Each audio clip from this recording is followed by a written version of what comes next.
bukan hakikat dari keselamatan itu sendiri.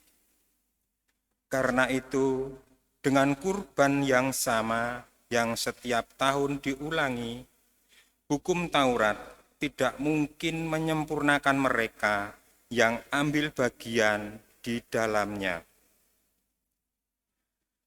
Sebab jika hal itu mungkin, pasti orang tidak lagi mempersembahkan kurban itu.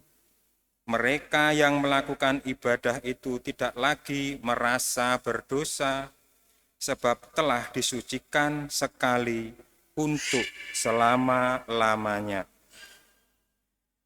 Tetapi justru oleh kurban-kurban itu, setiap tahun orang diperingatkan akan dosa-dosa mereka. Sebab tidak mungkin darah lembu atau domba jantan menghapus dosa. Karena itu, ketika Kristus masuk ke dunia, Ia berkata, "Kurban dan persembahan tidak engkau kehendaki. Sebagai gantinya engkau telah menyediakan tubuh bagiku. Kepada kurban bakaran dan kurban penghapus dosa, engkau juga tidak berkenan." Maka aku berkata, "Lihatlah, aku datang untuk melakukan kehendak-Mu, ya Allahku, sebagaimana tertulis dalam gulungan kitab tentang aku."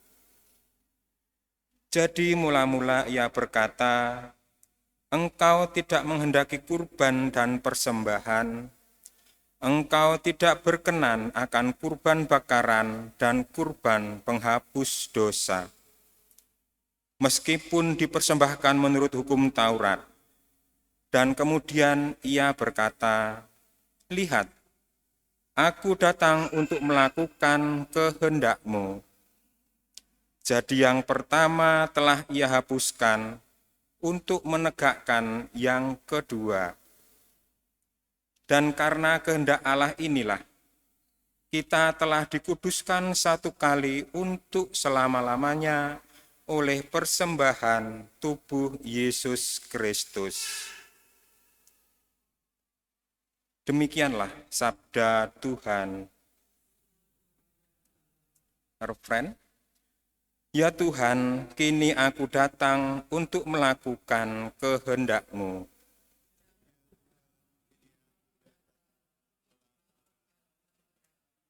Aku sangat menanti-nantikan Tuhan, lalu Ia menjengukku dan mendengar teriakku minta tolong.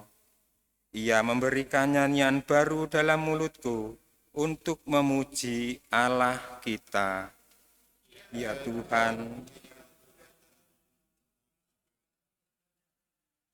kurban dan persembahan tidak kuinginkan, tetapi Engkau telah membuka telingaku. Kurban bakar dan kurban silih tidak Engkau tuntut. Lalu aku berkata, "Lihatlah, aku datang."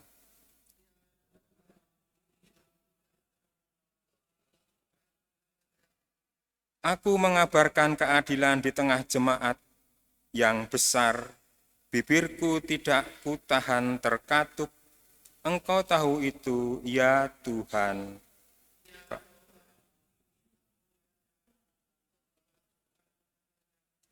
Keadilan-Mu tidaklah kusembunyikan dalam hatiku. Kesetiaan dan keselamatan-Mu kubicarakan.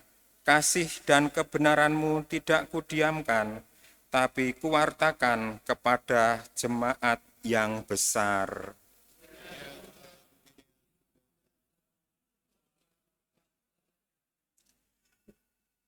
Haleluya, haleluya, haleluya, haleluya, haleluya, haleluya. Terpujilah Engkau ya Bapa, Tuhan langit dan bumi. Sebab misteri kerajaan kau nyatakan kepada kaum sederhana. Haleluya, haleluya,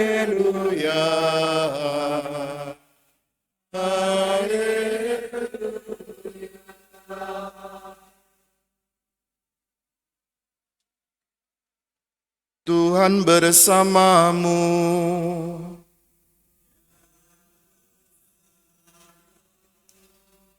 Inilah Injil Yesus Kristus menurut Markus.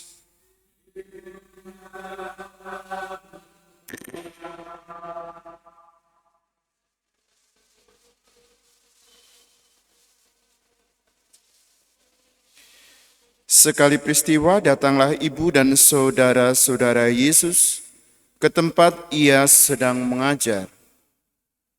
Mereka berdiri di luar, lalu menyuruh orang memanggil Yesus. Waktu itu ada orang banyak duduk mengelilingi dia. Mereka berkata kepada Yesus, "Lihat, ibu dan saudara-saudaramu ada di luar dan berusaha menemui engkau." Jawab Yesus kepada mereka, "Siapa ibuku? Siapa saudara-saudaraku?" Yesus memandang orang-orang yang duduk di sekelilingnya itu, lalu berkata, "Ini ibuku dan saudara-saudaraku. Barang siapa melakukan kehendak Allah, dialah saudaraku laki-laki, dialah saudaraku perempuan, dialah ibuku." Demikianlah Injil Tuhan.